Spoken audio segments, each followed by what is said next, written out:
girl who likes reading romance, fantasy romance, paranormal romance, any kind of genre of romance in general. And I also happen to have cerebral palsy, and it would mean the world to me if you would subscribe to my channel. Happy Wednesday! I post new videos every Monday, Wednesday, and Friday. And in today's video, I'm going to talk about all the books that I've read recently.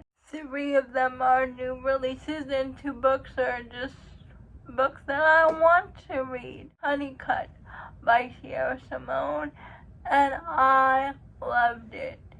Christy and Jen from the book Refuge, and Christy from Christy Reads a Lot, they had an ALC of the audiobook, and they said it was so good, and I listened to it and I really enjoyed it. That cliffhanger was crazy. You cannot read Honeycut as a standalone. You have to read the 2 books before it because it's the second book in the series. First, you have to read Salt in the Womb. That's the prequel book. And then you have to read Salt Kiss. But if you don't know what this series is about by Sierra Simone, it's basically a Tristan and Isolde retelling. And in the first book, the prequel book, Salt in the Womb, we see how Isolde meets Mark. Mark is the owner of this spicy club, and he's also a retired military person, and they have, Mark and Isolde have an arranged marriage. 1 of the series, Salt Kiss, we got Tristan's perspective. Tristan is Mark's bodyguard, and they have a romance, Tristan and Mark. And Tristan, in his book Salt Kiss, also is falling in love with Mark's wife, Isolde, and there's cheating involved. In book 2, Honeycut, it's like following Tristan and Isolde's consequences of their relationship, and Mark and Isolde get married, and you see Tristan fighting for the both of them, and the ending was super crazy. I did not predict the ending. I wish we would have gotten Mark's POV, but it was still great regardless. Sierra Simone can write some spicy scenes. Love Unwritten by Lauren Asher, single dad nanny romance, and Ellie, our heroine, used to be a songwriter, but she had a falling out with her best friend because her best friend at the time stole her songs, and now she is a nanny for Rafa, who's a billionaire, for Rafa and his son Nico, his 8-year-old son Nico. That Nico gets hurt.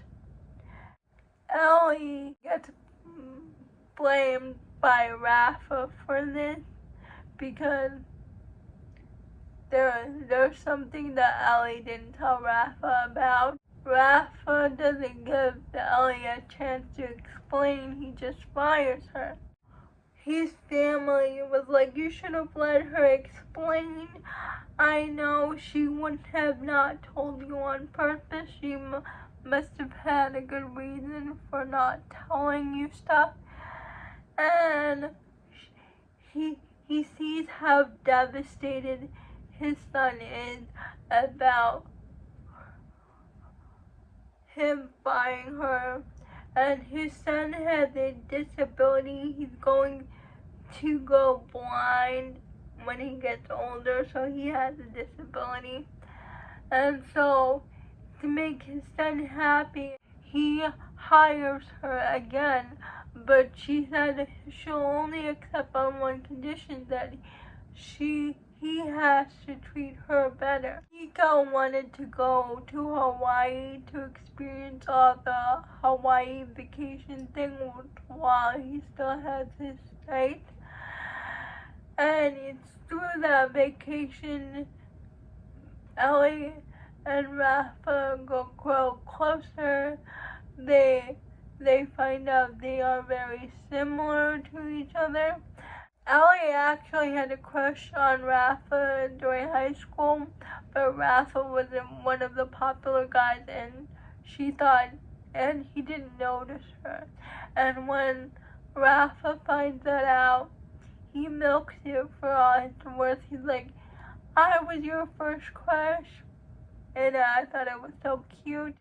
It's a slow burn romance because Ellie works for Rafa and they try to deny their feelings as long as possible because she works for him. But Ellie gets this opportunity to be a songwriter for another famous singer, and so she accepts.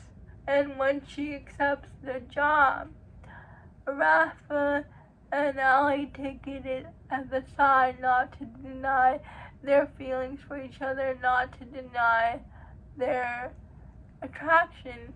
So they give their relationship a go, and it was just so sweet. Nico Stole My Heart. Forget Me Not by Julie Soto. The heroine is this wedding planner, and she gets the opportunity to work on one of the biggest weddings of the year. The bride wants to work with this famous florist, and this famous florist also happens to be her ex-boyfriend. And so the heroine begs the hero to work with her, so they have to work with each other through this wedding. And it's told in present to past chapters, and the present chapters is from the heroine's perspective, and the past chapters are from the heroes. But I just didn't see the chemistry, especially when I find out the reason that they broke up. I just didn't see it. I thought the heroine did not grovel enough, and the hero took her back way too easily. I just found it unbelievable that after all this time, the heroine said, I love you, just like that, when she was the one to walk away from in the first place. She just says, I love you like that. What happened to your hang-ups? You were telling me that the hero went through all this heartbreak, and she suddenly says, I love you and everything's okay. I just didn't buy it. Forgive me for my sins.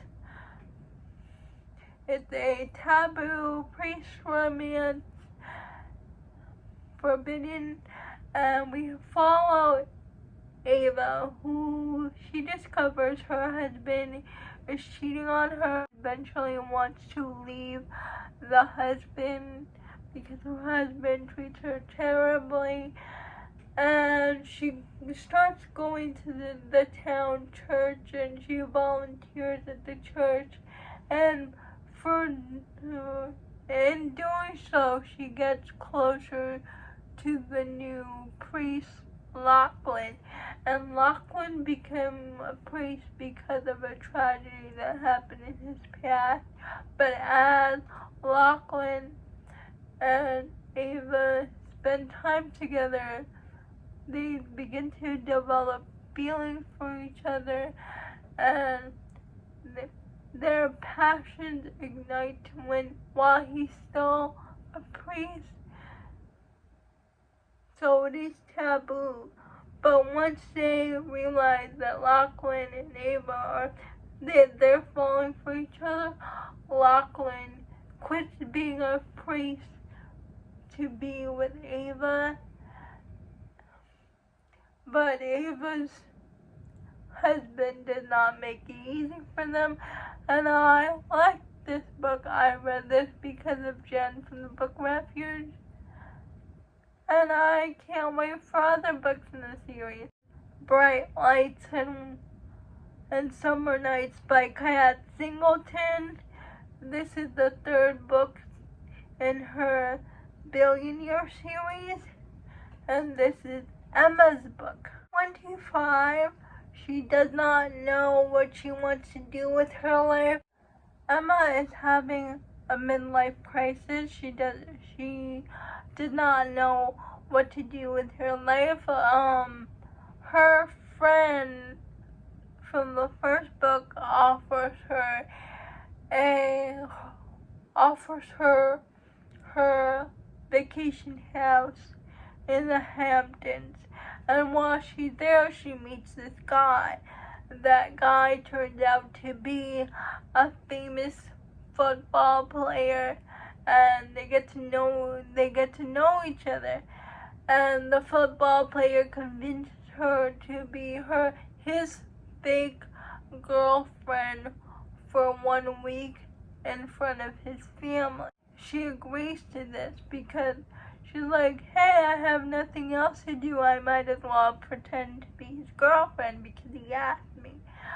But the hero is a little too good at pretending to be a good boyfriend, and Emma is starting to really fall for him. So the fake dating isn't so fake anymore, and I love this. I thought this was adorable.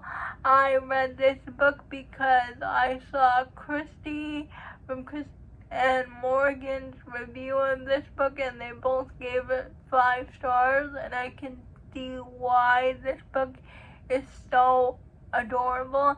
I think this might be my favorite one in the series. Those are all the books that I've read recently. Please let me know if you have read any of these books. I would love to know. Please like, comment, and subscribe to my channel. Liking this video would help me out a lot. And I'll see you Friday. Bye!